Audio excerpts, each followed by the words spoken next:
And each time that the planet, Nibiru, that usually was depicted as a winged disk, was on its way back to our vicinity, each time that the reappearance of Nibiru was expected, the depiction, the symbolism for Nibiru, for the planet, changed from the winged disk to the cross. So this one, for example, this is one of the most ancient ones. This is another one. This is when agriculture was granted to mankind, and so on. And if you look at the orbit of Nibiru, roughly 3,600 years, in my book, The End of Days, I explain why the orbit might have become a little shorter, only 3,450 years. But anyway, we can work with this 3,600, which is a good round number and part of the sexagesimal system. 6, 10, 60, 360, 3,600. So from the time that Nibiru was in our vicinity, making the great round around the sun, which is called the perigee, the point closest to the sun, he goes out, slows down, reaches this point, the apogee, and then starts on its way back. So at some point, the planet is here, or here, or here, or here, or here, or here, and at some point, the anticipation of its return begins. And that's, I suggest, is when the sign of the cross began to reappear. In one of my books, The Wars of Gods and Men, I deal with all the various wars that took place, not only the very early ones, but in particular the ones that started to become more frequent and more ferocious as the return of Nibiru became closer and closer. It seems as if it became much more important who would be in control, who would welcome them, whose particular aspect of religion would be more predominant, etc. And it was at that time, precisely around 750 BC, that the biblical prophecies also started. They started with the prophet Amos around 750 BC. Now, in general, no distinction is made by people writing on the subject, and most of whom really don't know Hebrew, so they rely on translations. The whole thing, biblical prophecy, is taken as as one lump subject. But if you know Hebrew, and if you study the various prophecies in great detail and know the precision of the Hebrew language, you begin to see that the prophets were really talking about two different things. One was called the Day of the Lord, and Amos spoke about it. Another, I think, I quote Habakkuk, I can't see from this angle. Anyway, they started to talk about the day of the Lord. The day of the Lord is coming. The day of the Lord is near.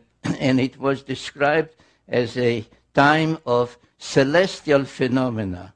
There would be darkness at noon. You will not be able to see the stars at night. The moon will not shine its light, etc.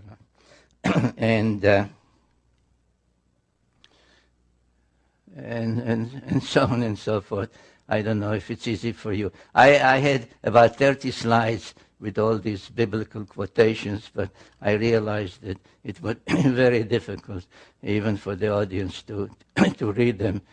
So at the same time, similar prophecies known as Akkadian prophecies, Assyrian prophecies, Babylonian prophecies, began to also talk about the return, the celestial Lord would come from the south, would be first seen in this constellation and so on. And I drew some of these charts to show you and show how you can relate some of the text to the progress of Nibiru coming back to Earth's vicinity. This is another sketch that really renders as a sketch literal wording, saying you first can see it from there, then you can see it here, and so on and so forth, as the planet returns.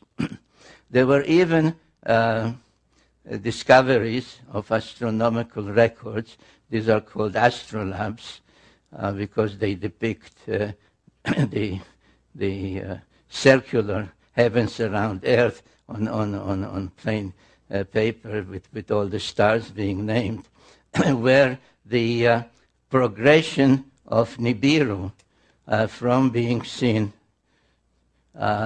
in this part of the heavens to being seen in this part of the heavens at its apogee, its perigee, is actually recorded as having been witnessed and seen by Assyrian and Babylonian astronomers.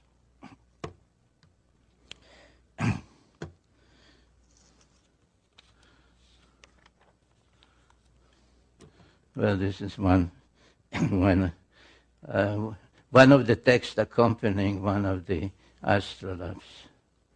And as becomes obvious as you study all these texts, that the main feature they are talking about is a day of darkness, darkness at noon, the sun will not be seen, etc., which we can say they are really talking about a solar eclipse. And the Assyrian records, I think that's what I showed in the previous slide, talk about a darkness at noon and an eclipse at an unexpected time, because all these eclipses could be predicted. They had enough knowledge to predict solar eclipses, lunar eclipses, etc. So in exactly 556 BC, and this is a sketch, a sky map prepared by NASA, not by me, in 556, an unusual and unexpected eclipse darkness at noon took place. And it is my conclusion in the book, The End of Days, that is exactly when Nibiru last was near Earth and created that eclipse. So if you go back to the problem posed by 2012, and you say, well, 2012 is when Nibiru is expected to return and do this or do that, and be a good omen or bring harmful things, will be the apocalypse, the end. It does not work, because the last time that Nibiru was near Earth was 556 BC, and if it has an orbit of about 3,600, 3,400, 3,500 years,